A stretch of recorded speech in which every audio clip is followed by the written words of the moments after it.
Good afternoon. Hey, Coach, I got you. We'll open it up to questions if you're ready. Ready when you guys are. All right, let's start with James Crapia from the Oregonian. Tim, it was obviously a brutal performance on third down in particular. I'm not sure you've ever had a game like that in your career. How do you explain it? And why has it been such a season-long problem getting off the field on third down?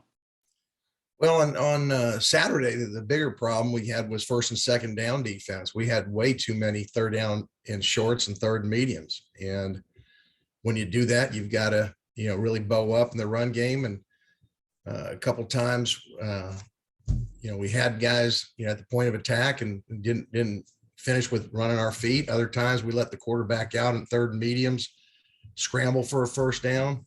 We had a third and long where we jump off sides, make it, a third and medium where, in the area of the field where they run the ball, and we don't set an edge. I mean, there's a multiplicity of reasons.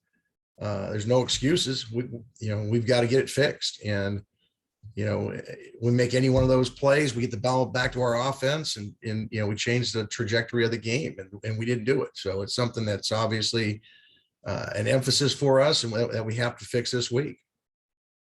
Luciano Chatelain from the End Zoners. Hey, Coach, I hope you're doing well, and thanks for your time.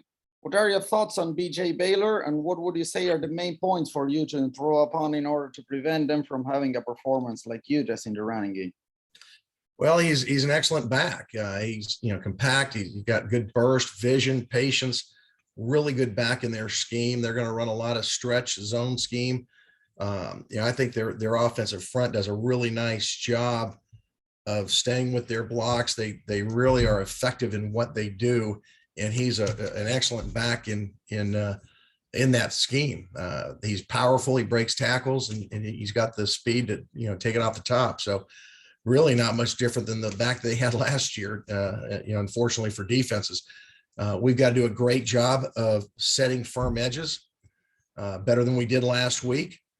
And you've got to get multiple guys to the point of attack because he's a guy that runs through the first tackler. Jerry Thompson, Ducks Illustrated. Yeah, Coach, you're 11 games under your belt. How difficult is it to prepare for Oregon State compared to what you've seen? Are they one of the toughest?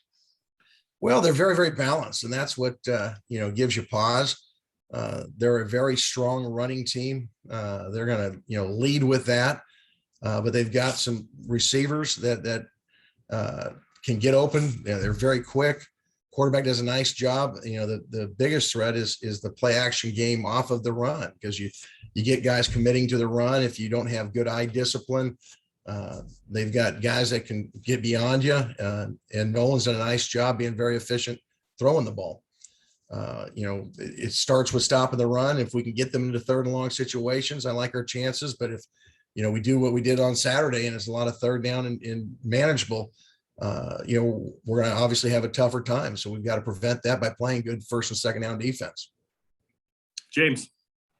Seemed like much of the time, Tim, that Utah just ran away from KT or through to the other side of the field and really just schemed around him in a lot of ways. Effective as he was at times, he chased down plays again from the backside, and kudos to him. But do you feel like you put him in the best chance and the best opportunities to try to make plays for you? Because it didn't seem like he was stunting a lot. Didn't seem like you put him a lot in the A or the B gaps, and they just ran away from him. Well, we tried moving him in different spots. A lot of the stuff we do is the third down stuff where we move them into different positions. And we didn't get into the third and long package stuff that we had been able to do against other teams. Again, it goes back to our first and second down defense. We've got to do a much better job of keeping them behind the stick so that we can put him in different areas like we had in the past. Matt Preem, 247 Sports. Yeah, just your thoughts on how you guys handled Utah's tight ends in the pass game, and then I guess to flip it just to Oregon State, it looks like they do have two good tight ends as well that can make some plays. Well, clearly Keithy had a big game against us. We didn't do a very good job against him. Particularly the slant right before the end of the half. We're in a 2-minute situation. We lose leverage, and then He did a nice job breaking tackles. We did a poor job tackling it. We've got to get him down on that play because that really was, I think the play that probably got us on edge more.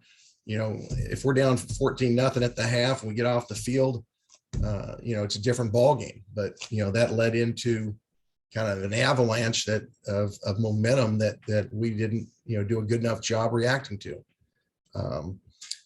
These two tight ends are long, they're big targets. They do a really nice job of in the play action game protecting, and then in the boot game, they're nice targets for the quarterback to hit. So, it's another concern. This attack is similar in ways to what we just faced, similar to Washington's in a way, similar to Cal's in a way when they get in the multiple tight end stuff. So we've been seeing it this year. We just got to do a better job of having good eye discipline and being able to, read our keys and be able to react appropriately. Jared Denny, Scoop Duck on 3. Hey, Tim, I'm just wondering just kind of how much it changed things for you guys with Verone not being on the field. I mean, obviously he has such a big impact on a game-to-game basis, but how does that kind of change stuff pre-snap when he's not there? Well, he's a great leader for us.